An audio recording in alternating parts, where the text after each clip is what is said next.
내가 주님을 사랑하는 줄을 께서 아시나이다.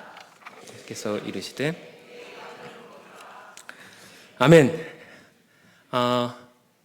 네, 사랑하는 성도 여러분들은, 그리고 우리 사랑하는 중등부 친구들은 혹시 국제 전화를 이용해 보신 적이 있으십니까? 혹은 없더라도 그럼 구글 사이트에 들어가 보신 적이 있으십니까? 그런데 생각해 보면 이게 신기하지 않습니까? 지구 반대편에 있는 나라에 나의 음성이 전달된다는 게 말입니다. 이게 어떤 메커니즘으로 가능한지 혹시 친구들 아세요? 이게 뭐 인공위성으로 하는 거 아닌가요? 라고 하실 수도 있는데 물론 가능합니다. 그런데 비용이 너무 많이 들고요. 해저 케이블로 갑니다. 그래서 한국과 미국의 해저 케이블이 태평양을 가로질러 있고요. 생각해 보시면 조선시대에 구한 말에 최초의 국제전화가 있었는데 그게 어떻게 가능했겠어요? 그런데 그러면 이 해저 케이블을 어떻게 놓았을까요? 이런 방법이 있을 겁니다. 두 나라에서 배를 타고 바다에서 만나는 거죠. 그래서 만나서 그 선을 잇는 겁니다. 하지만 문제가 있어요. 바다 한가운데서 두 배가 만나지 못할 수가 있겠죠. 설령 만나더라도 선을 이었는데 그 선이 바다의 압력으로 인해서 그 떼운 부분이 끊어질 수 있잖아요. 그래서 가운데부터 시작합니다. 두 배가 바다 한가운데서 만나고요. 같은 선을 가지고 그 나라로 돌아갑니다. 이런 식으로 모르셨죠? 네, 저도 설교 준비하면서 알았어요. 깜짝 놀랐어요. 제가 이 얘기를 나누는 게요. 우리 눈으로는 보이지 않지만 연결되어 있는 부분이 있다는 거예요. 사랑하는 중등부 친구들, 그리고 온 세계 교회 성도님들은 여러분들이 하나님과 성령 하나님의 그 선으로 연결되어 있다는 걸 아십니까? 우리가 이것을 이따금 잊고 살 때가 있어요. 하지만 기억하십시오. 여러분들은 하나님과 이어진 사람들입니다. 뿐만 아니라 그렇다면 우리는 하나님과 만나기 위해서 하나님은 하나님이시고 나는 내 자리에서 한번 만나보시죠 하는 거 아니고요. 만남에서부터 시작하는 겁니다. 하나님과의 만남, 그리고 내가 하나님과 분명히 이어져 있구나. 이 선이, 여러분 그 선이 얼마나냐면요. 제 몸만 해요. 엄청 굵겠죠, 당연히. 심해를 가로지르는데 이거 웬만해서는 안 끊어집니다. 내가 하나님께 끊어지지 않는 존재이구나 라고 만남을 확인하고 그리고 그 은혜를 가지고 우리의 삶의 자리로 가는 것이죠. 사랑하는 성도 여러분들과 중등부 친구들에게 오늘 밤 이런 하나님과의 만남이 있기를 축복합니다. 우리는 하나님과 이어져 있는 존재입니다. 그러므로 우리는 우리의 어떤 삶의 자리에서도 기뻐할 수 있는 것이죠. 오늘 본문은 요한복음 21장입니다. 예수님께서 제자들을 만나주시기 위해 찾아와 주셨죠. 배경 설명을 좀 드려야 될 것 같아요. 예수님께서는 십자가에서 죽으시고 부활하셨습니다. 그리고 사람들에게 나타나 주셨죠. 마리아에게 그리고 다른 제자들에게 부활을 보여주셨어요. 그런데 제자들은 예수님이 십자가에서 죽은 시점에 이제 다 끝났다 라는 생각으로 고향으로 돌아갑니다. 그게 오늘 나온 갈릴리라고 하는 바닷가고요. 이 제자들에게 예수님이 찾아와 주십니다. 예수님이 모닥불을 펴놓으셨고요. 고기잡이하는 제자들이 한 마리도 잡지 못하는 걸 보고 배 오른편에 그물을 던져 봐 이랬겠죠. 바다에서. 그걸 제자들이 듣고 바다에 그물을 던지고, 여러분 낚시해 보셨습니까? 저도요 낚시 한 번밖에 못 해봤는데 여러분 기회 되시면 한번 나중에 해보자고 하세요. 아빠한테. 낚시할 때 딱 손맛이 달라요. 이게 잡혔구나. 이 묵직한 게 딱 잡히면서 엄청난 축복을 누리게 됩니다. 그때 알았어요. 예수님이시다. 이제 제자들이 돌아옵니다. 그리고 예수님이 모닥불을 피워놓으시고 그 물고기들 가져와봐. 같이 먹자. 라고 물고기를 굽습니다. 타닥, 타닥, 타닥. 장작이 타요. 그런데 제자들이 한마디도 할 수 없었을 것 같아요. 왜냐하면 베드로뿐만 아니라 다른 제자들이 다 예수님 십자가에 못 박히실 때 도망갔거든요. 심지어 베드로요. 예수님, 너 예수님 제자 아니야? 라고 할 때 나 예수님 몰라. 모른다고. 아니라니까! 라고 하고 3번이나 부인했었어요. 한마디도 못했겠죠. 침묵이 이어집니다. 그러던 중 예수님이 이렇게 말씀하셨어요. 15절 읽어볼까요? 시작. 그들이 조반 먹은 후에 예수께서 시몬 베드로에게 이르시되 요한의 아들 시몬아 내가 이 사람들보다 나를 더 사랑하느냐 하시니 이르되 주님 그러하나이다. 내가 주님을 사랑하는 줄 주님께서 아시나이다. 이르시되 내 어린 양을 먹이라 하시고. 아멘. 예수님이 질문하셨어요. 네가 이 사람들보다 나를 더 사랑하니? 라고요. 사랑하는가의 질문을 예수님이 하셨는데 저도 이런 비슷한 질문을 아내에게 가끔 받습니다. 오빠는 세상에서 네, 결혼한 지 아직 2년쯤밖에 안 돼서 아직 오빠라고 다 그러실 때 있으셨잖아요. 네, 그러셨죠. 네, 죄송합니다. 오빠는 세상에서 어떤 누구보다 나를 제일 사랑하지? 라고 확인받고 싶어 할 때가 있어요. 근데 이 질문을 받을 때 저는 온갖 식은땀이 다 납니다. 이거 왜 물어보지? 내가 음식물 쓰레기 버리라고 했는데 안 버려서 그런가? 내가 시댁과 친정에서 뭔가 관계 조율을 잘못했나? 요즘 신방이 많아서 소홀했나? 별 생각이 막 다 들어요. 베드로도 그랬겠죠. 사랑하느냐? 네가 나를 가장 사랑하느냐? 이 사람들보다. 이 본문에 나오는 이 사람들보다 나를 제일 사랑하니? 라고 하는 질문에서 이 사람들은요, 성경 원어로 보면은 우리 영어에서 these라는 단어 있잖아요. 그러니까 이 사람들도 되고요, 이것들도 돼요. 그러니까 두 가지로 생각해 보면 이 사람들일 경우에는 베드로야, 너 다른 너의 친구들보다 나를 제일 사랑하니가 될 거고요. 이것들이면 앞에 있는 물고기겠죠. 혹은 바로 뒤에 있는 배겠죠. 어부의 재산 그리고 어부의 성공의 잣대가 되는 물고기이겠죠. 이 것들보다 나를 더 사랑하니? 라고 두 가지 중에 하나 물어보실 거예요. 신 거예요. 우리 성경에는 사람들로 되어 있죠. 사랑하는 중등부 친구들 그리고 온 세계의 성도 여러분, 예수님은 부활하시고 제자들을 찾아가셔서 베드로에게 네가 나를 다른 어떤 것보다 사랑하냐고 질문하셨어요. 왜냐하면 사랑은 인간에게 있어 너무 중요하기 때문이에요. 왜냐하면 사랑은요, 우리 내면 안에 있을 때 그 사람의 인생을 주장하기 시작해요. 그 사람이 정말로 원하는 거를 그 사람의 인생을 끌고 가게 돼 있어요. 뭐가? 그 사람이 사랑하는 것이요. 인생의 성공을 사랑하는 사람은요, 성공으로 자신의 인생으로 사랑이 사람을 끌고 가고요. 돈을 사랑하는 사람은요, 친구를 사랑하는 사람은 그 인생으로 끌고 가게 되어 있어요. 예수님은 베드로에게 그리고 우리 모든 제자들에게 이것을 확인시켜주고 싶으셨어요.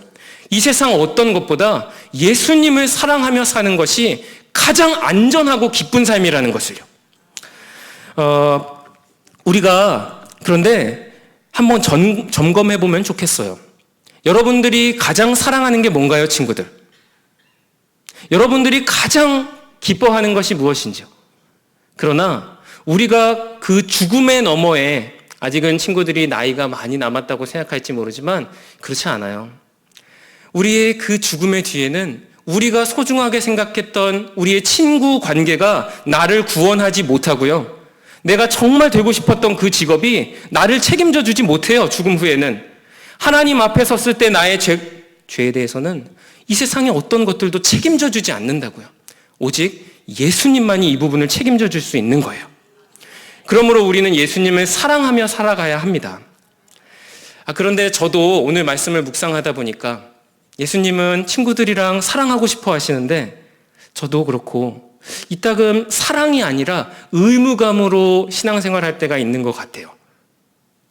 여러분들은 혹시 그러지 않으신가요? 친구들 그런 적 없으세요? 엄마가 교회 가라 그러니까 가는 거고 자꾸 전도사님이 귀찮게 하니까 말씀을 보라고 하니까 보게 되고. 그런데 신앙은 여러분, 신앙생활은 의무가 아니에요. 사랑입니다. 제가 한 가지 예를 들어볼게요. 여러분들이 예수님이랑 사랑할 때 느낄 수 있는 그 감정이 저는 이 예화에 들어있다고 생각해요. 한 여인이 있었습니다. 남편이 있었는데요. 이 남편은 엄청 꼼꼼한 사람이었습니다. 그래서 아내에게 출근하기 전 아내가 할 일 리스트를 다 적어주는 거예요. 설거지할 때는 이렇게 하는 게 좋고 청소는 이게 좋고 오늘 은행에 가면 이렇게 다 적어주는 거예요. 여러분 이런 남자 어떠세요? 표정이 친구가 표정이 네, 그렇죠, 싫죠? 그런데 이대로 하니까 집안일이 잘 돌아갑니다. 꼼꼼하게. 그런데 어느 날 이 남편이 죽었어요. 어머, 할렐루야? 그건 아니지. 그 죽었는데, 할렐루야는 좀 그렇죠. 그런데 물론, 이런 남편이었지만, 곁에 있을 땐 좋았어요. 이렇게 할 때 나는 안정감이 있고, 또 삶이 잘 됐거든요. 그러던 어느 날, 시간이 지나서 새로운 남자를 만나게 됩니다. 이 새 남편은요, 나를 너무너무 사랑해주는 거예요. 있는 그대로의 나를 인정해주고요. 내가 실수할 때도 다독이면서 예뻐하고, 그 모습을 내가 겪다 보니까 그 사랑에 감사해서 나도 집안일들을 하는데 이전에 남편이 리스트로 막 이만큼 줬던 그거를 수행할 때의 나보다 이거는 몇 배의 내가 집안일들을 그뿐만 아니라 이런 관계들을 풍성하게 해내는 나를 보는 거예요. 저는 지금 뭘 얘기 드렸냐면요. 율법이라는 것으로 대표되는 의무감으로 하는 신앙생활과 그리스도 예수 안에 있는 자유, 그 사랑이 주는 자유를 대비한 거예요.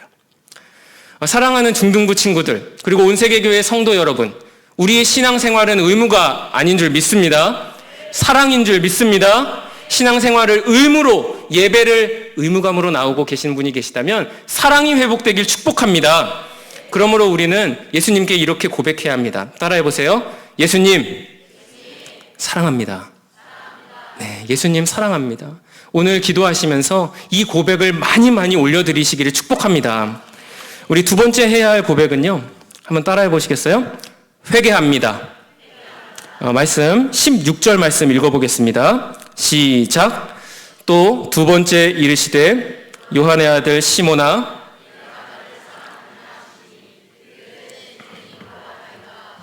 주님을 사랑하는 줄 주님께서 아시나이다.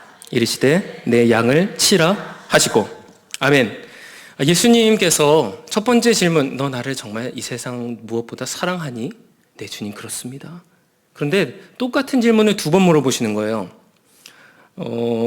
아까 제가 아내 얘기 드렸죠. 똑같은 질문을 두 번 물어보면은 정말 나를 세상에서 제일 사랑하는 거지? 라고 하면은 그때는 뭔가 의미가 있는 거죠.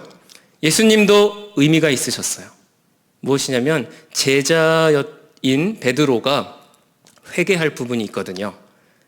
베드로는 예수님을 부인했었습니다. 그리고 이 부분에 대해서 심한 자책감을 가지고 있죠. 그런데 요즘은요, 친구들도 학교에서 그냥 강의만 하면은 별로 인기 없는 선생님이라고 하더라고요. 활동을 해야 되고 체험을 해야 하잖아요. 예수님도 체험 활동을 준비하셨어요. 베드로의 앞에, 베드로를 이 모닥불로 끌고 오기 전에 물고기 그러니까 오른쪽에 물고기를 향해 그물을 던지라고 했죠. 베드로는 이걸 한번 겪었습니다. 깊은 곳에 그물을 던져보지 않겠니? 라고 할 때 베드로는 예수님을 처음 그렇게 만났어요. 가득 물고기를 낚았죠. 그리고 예수님 앞에 왔을 때 예수님이 지금 물고기와 떡을 직접 주세요. 예수님 물고기와 떡을 직접 주셨었어요. 오병이었대. 떡 5개와 물고기 2마리로 5,000명을 먹이시면서 그것을 남게 하셨었어요. 그리고 지금 자신의 앞에 아까 타닥타닥 타는 모닥불이 있습니다. 자기가 예수님을 부인할 때 3번 모른다고 할 때 가야바라고 하는 대제사장의 뜰이었고 모닥불에서 손을 쬐면서 그 얘기를 했었어요. 3번 부인했던 베드로, 그리고 오늘 읽은 것처럼 예수님은 3번 사랑한다고 부인의 고백을 사랑의 고백으로 회개하며 바꾸게 만드셔요. 그리고 마지막으로 예수님의 그 장작불 앞에서의 눈빛이 그 너무나 사랑이 넘치는 눈빛으로 나를 보고 계시는 거예요.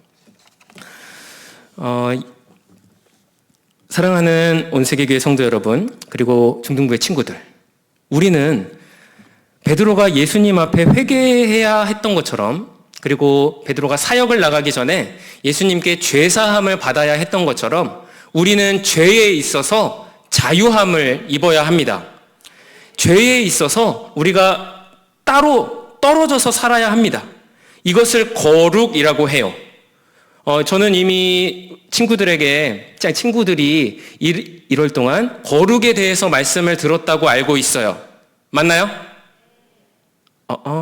이러면 이제 서로 괜찮아요. 그래서 한 번 더 얘기할 수 있게 해주셔서 고마워요, 친구들. 그럼 제가 한 번 더 설명할게요. 거룩이라는 건요, 하나님의 속성이에요. 하나님은 죄가 없으셔요. 그리고 우리에게도 내가 거룩하니 너희도 거룩하라. 죄와 따로 떨어져서 살아라 라고 하셨어요. 근데 이러면 추상적이고 느낌이 안 오잖아요. 제가 이런 비유를 하나 들어볼게요. 태양이 있습니다. 그리고 태양계가 있어요. 태양이 거룩이라고 한다면요, 태양계는 아마 거룩한 영역이 될 거예요. 그런데 어떤 행성이 이 태양과 같아지고 싶어서 태양과 너무 가까워지게 된다면 행성은 태양의 방사능 에너지로 인해서 폭발할 겁니다. 우리는 하나님의 그 거룩하심과 같이 똑같이 거룩할 수는 없어요. 하지만 하나님이 분명히 지정하신 그 자리에 있을 때에 비로소 안전해요. 태양계의 행성이 그러나 반대로 이번엔 어떤 우주 장력에 의해서 그 중력으로 나는 우주를 탐험하고파 이러면서 날아간다면 이 행성은 우주의 미아가 될 겁니다. 그렇죠? 그래서 행성은 어떤 힘이 작용을 하더라도 이 질서 안에 그 자리를 지켜야 돼요. 다시 설명하면 우리는 하나님이 정하신 거룩의 자리가 있어요. 그 자리에 있을 때에 비로소 안전하고요. 그 자리를 끌어당기는 죄들이 있어요. 그곳에 끌려가지 않을 때 비로소 우리는 평안해요. 여러분, 그 자리를 지키십시오. 여러분, 죄에 끌려가지 마십시오. 이 끌어당기는 힘은 사람마다 다 달라요. 베드로에게는 자만이었어요. 나사로가 마리아가 예수님 부인해도 나 절대 부인 안 해. 자신만만했어요. 교만이죠. 그리고 예수님 앞에서 부인했고 그리고 거짓을 말했어요. 어떤 누군가에게는 책임감 없음으로 드러날 수 있고요. 어떤 누군가에게는 외모 제일주의, 물질 만능주의의 이 세상 가치관에 따라가려고 하는 마음일 수도 있어요. 누군가에게는 어떤 난폭함일 수도 있고요. 입술의 범죄일 수도 있고 타인을 정죄하는 마음일 수도 있어요. 혹은 음란일 수도 있겠죠. 그런데 제가 이 말씀을 준비하면서 저희 청소년 사역 시절이 생각이 났습니다. 제가 청소년부를 하면서 제자반을 했거든요. 제자훈련을. 그때 아이들에게 얘들아, 너를 하나님의 그 영역에서 빠져나가게 하는 그 힘이 너는 뭐라고 생각하니? 라고 물어봤을 때 우리 남자친구들 가운데 압도적인 비율로 음란물이라고 얘기를 했어요. 이때 서로 이렇게 보면 이제 좀 그런 거지, 분위기가. 그런데 그래서 제가 이 제자반을요, 남녀 반을 나눴습니다. 그래서 남자 반에서 얘들아, 하나님 나라가 이미 너희에게 임하였거늘 이 야한 동영상이, 줄여서 야동이라 그러죠. 야동이 웬 말이냐? 우리 이거 끊어버리기로 결단하자라고 했고요. 아이들과 함께, 그리고 이 결단을 한 이후로 우리가 그러면은 이제부터 만약에 제자 훈련하기 전에 야동 보고 온 친구들은 이 앞에 나와가지고 같이 기도하는 거야 라고 선포했어요. 그도 그럴 게 빠져나갈 수 없었어요. 제자 훈련하기 전에 앞에 서서, 물론 저를 포함해서 저는 이번 주에 승리했습니다 라고 말하고 박수치고 들어간 거고, 저는 이번 주 목요일 날 무너졌습니다 이러고 자리 들어오면 이 친구의 설금 눈물로 기도해주는 거예요. 웃으시는데 정말로 막 눈물로 막 기도해줬어요. 그런데 제가 이 얘기 왜 하냐면요, 이 친구들이요, 볼 수가 없잖아요. 이런 망신을 당할 수 없으니. 그러니까 이게 1주, 2주 이게 차니까 친구들 눈빛이 달라졌어요. 그러면서 저에게 친구가 찾아와서, 전도사님, 그땐 전도사니까요. 전도사님, 제가 지금 이제 음란물 끊은 지 40일째입니다. 근데 제가 전도사님 맨날 설교하실 때 우리 친구들 예배 늦는다고 하시잖아요. 저도 이게 신경이 쓰입니다. 고3이니까 제가 저의 밑으로 다 전화 한 번씩 돌리겠습니다. 그래서 우리 예배 일찍 나오자고. 그래서 15분 전에 나와서 기도해보자고. 제가 해도 될까요? 이러는 거예요. 미친 줄 알았어요. 할렐루야였어요. 여러분, 근데 제가 이 친구들에게 공통적으로 들은 얘기가 뭐냐면요, 근데 너 갑자기 왜 이래? 라 그러니까, 전도사님, 제가 하나님 앞에서, 물론 무너질 때도 있어요. 그런데 제가 어떻게든 거룩하려고 살려고 하니까 하나님이 너무 기뻐하시는 게 느껴져요 라고 하는 거야. 제가 무너져도요, 하나님이 저 얼마나 사랑하시는지가 느껴져요. 그러니까 제가 가만히 있을 수가 없다는 거예요. 이 남녀반 나눴자 그랬잖아요. 그러니까 남자친구들이 이러니까 여자 자매 반 아이들이 혹시 목사님, 교재가 남자반 여자반 다른가요? 왜 여기 애들은 좀 더 활기가 넘치죠? 저희도 그걸로 해주세요 이러는 거예요. 그래서 제가 이거 어떻게 좋은데 이거 말로 설명할 수가 교재는 같아 라고 했었습니다.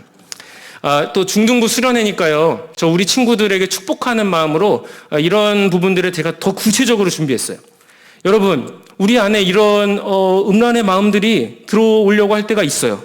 그리고 이건요, 여러분들 평생의 숙제이기도 해요.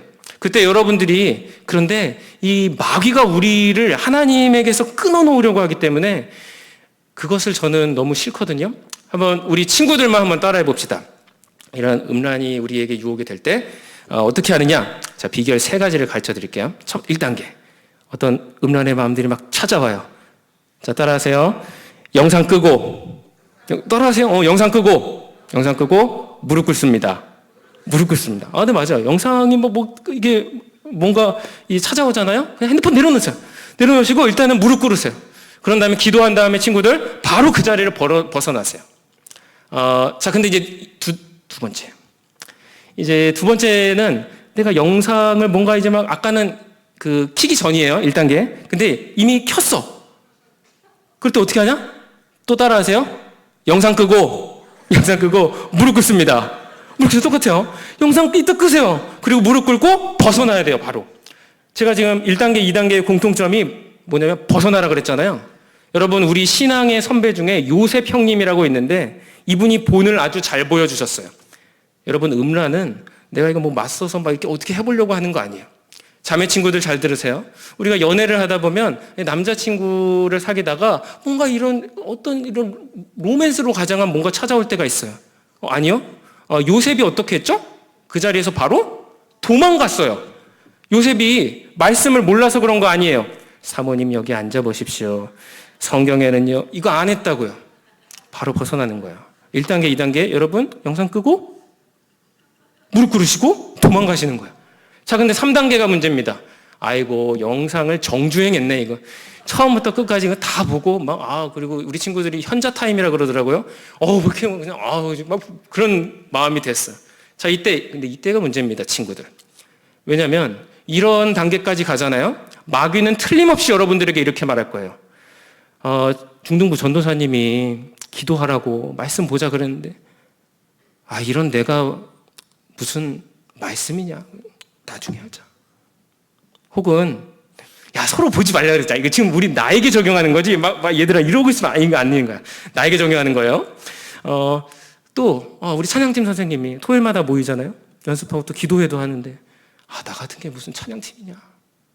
혹은 살아서 뭐하냐. 하나님 앞에 설 낚시 없다. 여러분, 그렇게 여러분들이 예배 안 가고 말씀 내려놓고 하나님과 멀어지잖아요. 그게 마귀가 가장 원하는 거라고요. 그럴 때 마귀가 어떻게 하고 있겠어요? 브라보, 계획대로 이러고 있지 않겠어요? 여러분, 그러나 그리스도 예수 안에 있는 우리 예수님의 그 보혈은 결코 정죄함이 없습니다. 그리스도 예수 안에 있는 생명의 성령의 법은 죄와 사망의 법에서 우리를 얼마든지 언제든지 구원하실 수 있다고요. 여러분, 그 상황에서 3단계입니다. 따라하세요. 똑같이 무릎 꿇습니다. 무릎 꿇고 회개하는 거예요. 하나님께 회개하는 거라고요. 이건 여러분들이 가증스러운 존재임을 보여주는 게 아니에요. 어떻게든 하나님께 붙어 있으려고 하는 우리의 고백이에요. 저는 첫 번째는 금메달이고요. 두 번째는 은메달이고 세 번째는 동메달이라고 말씀드리고 싶어요. 여러분, 동메달이 얼마나 값진데요. 우리가 종종 올림픽 할 때 우리나라는 뭔가 동메달 100개, 금메달 1개가 이거보다 더 대우를 받는데, 여러분, 미국이나 유럽에서는요, 메달을 집계할 때 메달 수로 카운트를 해서 하는 방식이 더 대중적이에요. 올림픽에서는 아예 이 방법을 공식화하지도 않고요. 사랑하는 중등부 친구들, 하나님께 메달을 올려드리는 거룩한 친구들 되길 축복합니다. 할렐루야, 아멘이에요. 우리 그 고백 가지고 나아가는 겁니다. 어머니, 아버지들께도 부탁드립니다. 우리 친구들 위해서 기도해 주십시오. 다음 세대 위해 기도해 주시는 장년 세대가 되셨으면 좋겠습니다. 이 자리에 있는 우리 친구들이요, 10년 후, 20년 후 교사로 재생산을 우리 교회에 일으킬 존재들이에요. 30년 후, 40년 후에 믿음의 장로님들이 되어 이 중에서 이 자리에 서서 대표 기도할 사람이 반드시 나온다고요. 선교사들이 나올 것입니다. 삶의 자리에서 복음을 증거하는 자들이 될 것입니다. 우리의 기도가 있을 때에 하나님께서 이렇게 역사하실 줄 믿습니다. 우리 친구들도요, 하나님께 거룩하기를 결단하십시오. 하나님, 저 버티겠습니다. 마귀가 자꾸 제 존재를 깎아내리고 하나님과 멀어지려고 만든다 하여도 저 하나님 앞에서 하나님 자녀입니다. 라고 그렇게 서는 친구들 되길 주님의 이름으로 축복합니다. 자, 이제 세 번째 고백이에요. 첫 번째 고백 뭔지 생각나요? 예수님, 사랑합니다. 예요. 따라해 볼게요. 예수님, 네. 자, 저를 따라해 주세요. 예수님, 사랑합니다. 사랑합니다 고백을 올려드린 거고, 두 번째, 예수님 회개합니다예요. 따라해 볼게요. 예수님, 회개합니다. 이고요. 자, 이제 세 번째입니다. 예수님, 따라하세요. 네, 예수님, 회복시켜주세요. 자, 우리 17절 말씀 읽을게요. 시작. 세 번째 이르시되, 요한의 아들 시몬아,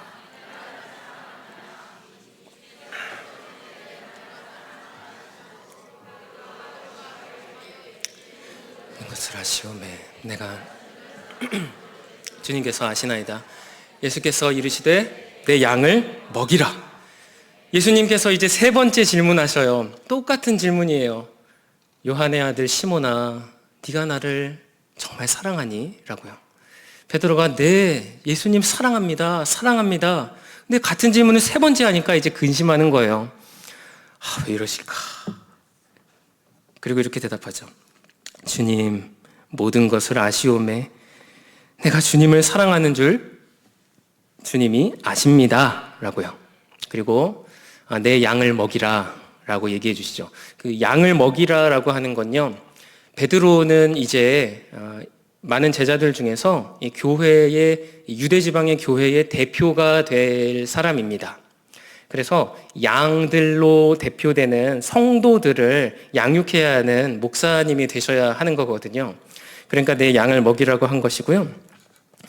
예수님은 베드로를 이렇게 찾아와 주신 이유가 뭐냐면요, 그를 회복시켜주고 싶으셨어요. 베드로는 그냥 이대로 있어도요, 예수님은 이미 부활하셨기 때문에 교회가 세워질 건데 그 속에서 그저 이 마음 안에 있는 상한 부분들을 해소받지 못하고 사역하는 것이 일어날 수도 있었지만 예수님은 이걸 너무 원하지 않으셨어요.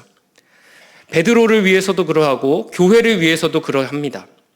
왜냐하면 베드로에게 있는 이 실패감은요, 나는 한번 예수님한테 실패했어 라고 하는 이 마음은 자신이 사역을 할 때 다른 파편들이 될 수 있거든요. 내가 실패했어. 다시는 실패하면 안 돼. 그런데 내 친구들, 같은 제자들, 너네가 이렇게 사역할 수 있어? 우리 집회하는데 너네가, 그래서 자꾸 정죄하는 거죠. 혹은 자신을 향할 수도 있어요. 나 예수님한테 실패했는데 내가 이렇게 살아도 될까? 겉으로는 밝은 사람이 되겠지만 속은 그 안에는 정말로 일그러진 자아를 가질 수도 있어요. 보상으로 돈이나 다른 것들을 탐하는 사람이 될 수도 있었죠. 예수님은 이걸 원하지 않으셨어요. 그래서 베드로를 회복시켜주기로 하셨습니다.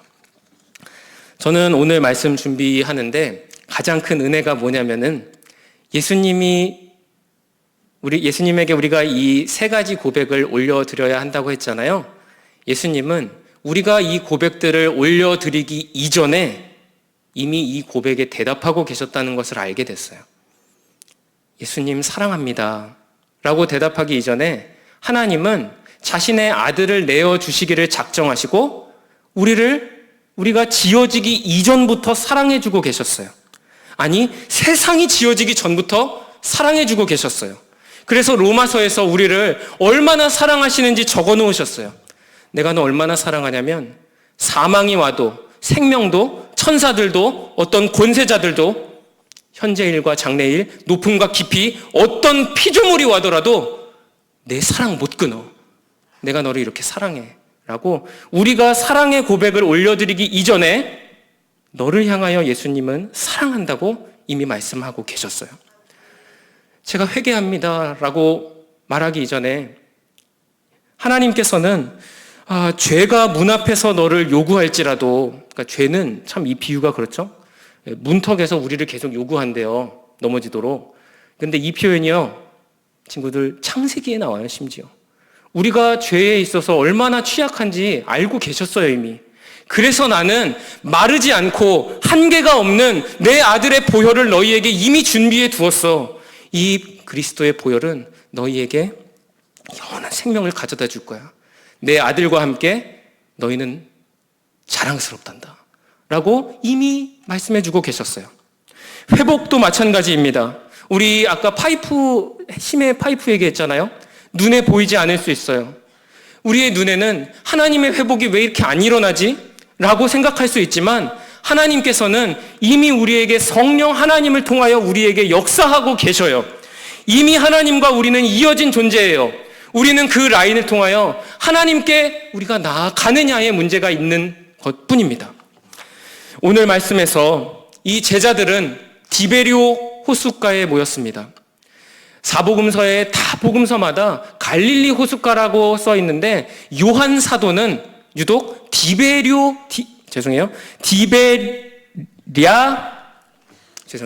디베랴 호수라고 표현해요. 디베랴 이름은요, 어디서 나왔냐면은, 이제 말씀드릴 거예요. 디베료라고 하는 황제의 이름에서 따왔습니다. 갈릴리 지방의 왕이요, 황제에게 잘 보이려고 그 호수를 도시랑 통째로 황제에게 바쳤어요. 제가 황제의 이름을 따서 디베랴라고 부를게요. 라고요. 그런데 제자들이 지금 이곳에 있어요. 되게 아이러니하지 않나요? 로마 황제로 대표되는 이 세상 질서의 권세. 그런데 그 속에서 예수님은 죽었고 부활하셨지만, 그런데 우리는 실패자이고, 이런 실패감에 젖어 있는 제자들. 사랑하는 친구들에게 저는 이것들을 권면하고 싶습니다. 우리가 세상을 살 때 세상의 그 화려함과 막강해 보이는 앞에서 우리가 작아 보일 수도 있어요. 하지만 그렇지 않습니다. 예수님은 이곳에 찾아와 주셨어요. 예수님은 이 로마 황제의 권세로 대표되는 이 호수와 도시가 영원하지 않을 거란 걸 알고 계세요. 영원한 건 우리가 나눈 것처럼 예수 그리스도 외에는 없기 때문이에요. 때문에 하나님의 아들이신 예수님은 제자들의 이 실패감, 패배주의, 허무한 마음을 모두 다 해체시켜주고 싶으셨어요. 사랑하는 성도 여러분, 그리고 우리 중등부 친구들에게 질문합니다. 여러분의 그 가슴 깊숙한 곳에 숨겨둔 눈물이 무엇인가요? 하나님께서 왜 이렇게 나를 회복시켜주지 않으실까? 왜 내 가정은 이렇게 눈물만 날까? 왜 나의 직장에서는 이렇게 괴로울까? 라고 이 세상의 그 화려함 속에서 여러분들을 초라하게 만드는 그것은 무엇이냐는 질문입니다. 하지만 기뻐하십시오. 우리 예수 그리스도의 그 영원한 권세는 이 세상의 어떤 것도 넘어서는 줄 믿습니다. 우리에게 이것을 도전하시고 회복시키시기를 초청하는 것입니다. 이제 마지막 예화를 나누고 우리 설교를 맺으려고 합니다. 한 거린이 있었습니다. 이 바이올리니스트였는데요. 추운 날씨에 바이올린을 연주합니다. 그런데 이 날씨가 너무 추우니까 현이 하나씩 또 하나씩 끊어지는 거예요. 이제는 어느새 현이 하나밖에 남지 않았습니다. 이제 오늘 공연은 다 했구나. 오늘은 뭘 먹지? 라고 고개를 푹 숙입니다. 그런데 그때였어요. 군중 속에서 한 사람이 등장합니다. 그리고 그 한 줄 남은 바이올린을 제가 연주해봐도 되겠습니까? 라고 질문합니다. 그리고 바이올린을 연주해요. 근데 이 연주가 한 번도 들어본 적이 없는 놀라운 연주였어요. 사람들은 지갑을 열어서 이 본래의 연주자를 축복했습니다.